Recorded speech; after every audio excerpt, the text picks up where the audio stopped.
Chicago Bear, Olympian, humanitarian. That was Bob Pickens. Bob grew up in Evanston, Illinois.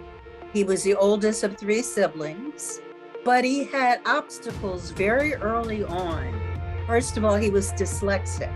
Because of that, they thought he may have had some sort of learning disability. And then also he was bullied. So he pursued athletics. Athletics was his way out.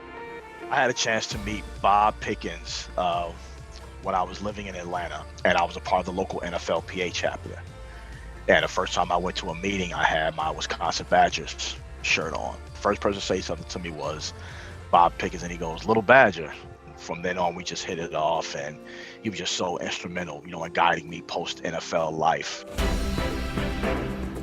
Before his NFL career, Bob was a wrestler, and not just any wrestler. He was the first African American to wrestle in the 1964 Olympics in Tokyo. How did he end up training for the Olympics in wrestling? He learned how to wrestle, and lo and behold, he qualified, and he was sent to be part of the team in Tokyo.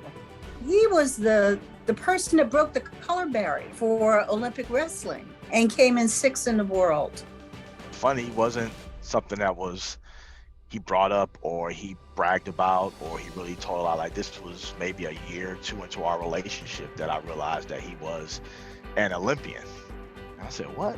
He was like, "Oh, and I went to the Tokyo Olympics." I'm like, "What? You went to the Olympics?" To be the first African-American wrestler to compete in the Olympics in 1964, what did that mean at that time?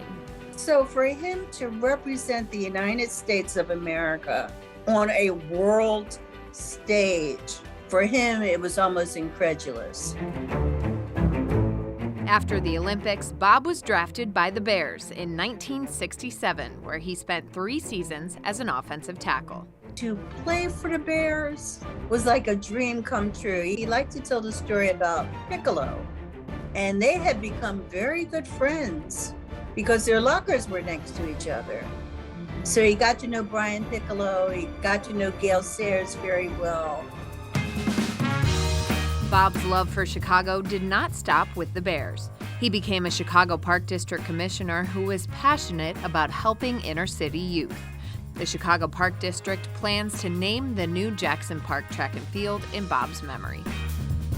He wanted to mold and shape impressionable young lives, and he was so good at it. Getting a little emotional because here I am in Chicago. Bob was a Bear.